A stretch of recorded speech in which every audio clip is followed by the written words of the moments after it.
So, shifting the debate now from a global perspective to an Indian perspective, and then further boiling it down to the state level, the recent state assembly elections showed a stark change in electoral outcomes.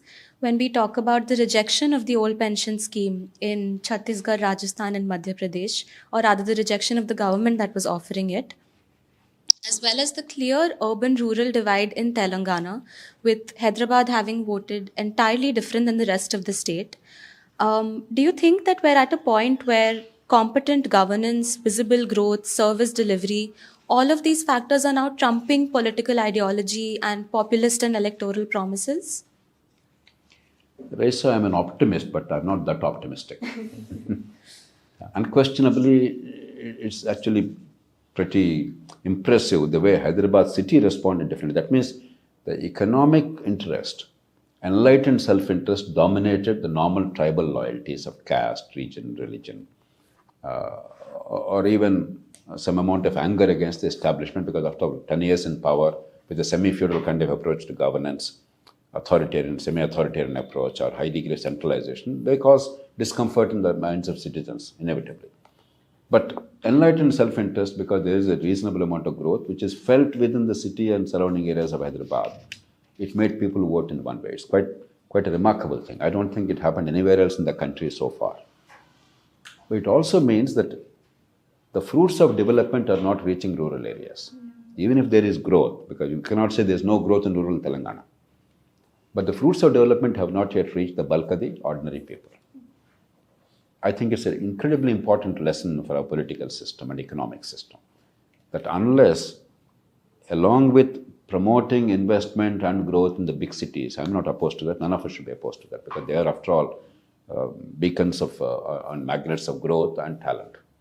But unless small towns develop locally, promoting in situ urbanization without having to force the ordinary poor to migrate to distant cities with low level of skills and then have extremely unpalatable lives there, lives of great insecurity, miserable lives, unless you allow them to have a decent living locally. But in an urban setting, what President Kalam used to say, providing urban amenities in rural areas, he called it Pura.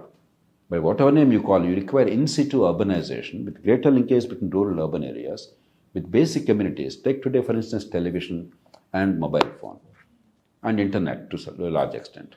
These are available now across the country. Definitely telephone and television almost everywhere. Now, if you also make available water supply, sewerage, stormwater drainage, then sanitation and electricity and transport, and if you ensure quality education, quality health wherever people are, what more do you need? Why should people go to Delhi and Mumbai and Chennai and lead miserable lives at low income, with low skills, insecure lives, without any social support systems? That's the kind of urbanization we should imagine. Unfortunately, our ruling elites across the country have a very monarchical approach, an empire building approach. Wherever they are, the seat of power, the capital, also must be economic center, cultural center, social center. That's a dangerous approach. I think that's an important lesson that has to be followed. But otherwise, is India now safe from short-term impulses undermining long-term economic growth? Not yet. But there are some green shoots. And if we somehow create a mechanism by which within the next 10-15 years at least there's reasonable growth, 6-7% minimum, and growth momentum continuing, infrastructure being built, and economic opportunities increasing because of investment, hopefully then we'll reach a tipping point. I don't think we have yet reached a tipping point. But there is hope. There is hope. So, like you were saying, so these hints of instances that we're seeing where economic interest is trumping over tribal loyalties, do you think it's because we have reached or we're reaching a certain stage of development that has now sort of created an evolution in our democratic discourse, in our polity? Can it be attributed to our growth? Partly. There's no doubt. Because if you entirely go by that, then Delhi should not have voted for Aam Aadmi Party. Delhi is India's most prosperous city with the highest per capita income. And yet Delhi voted for not only a hope for a relatively clean government, but also a lot of individual short-term welfare measures, free water, free power, and so on and so forth. What it means is that unless you create conditions in which everybody, the poorest to the richest, get reasonable opportunity for vertical mobility, irrespective of the circumstances of birth, and that's what the constitutional mandate is. That's what a modern civilized state should do.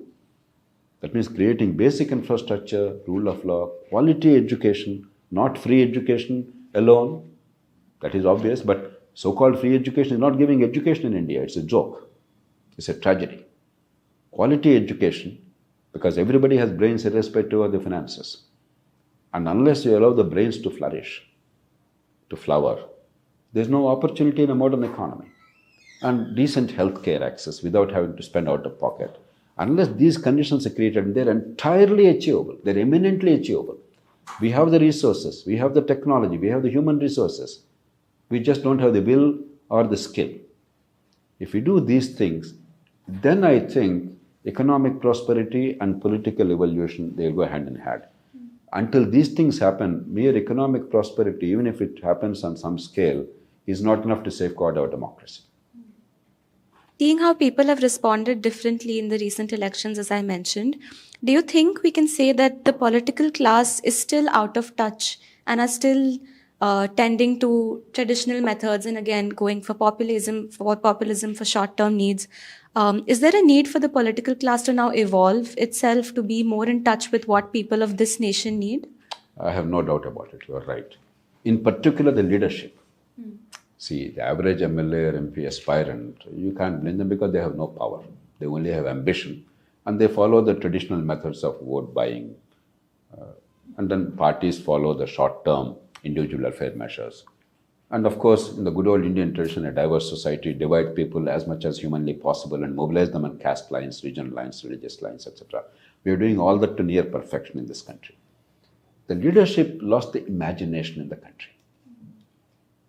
And in particular, the opposition today in India, there is much that is wrong with the governance process, whoever is in power.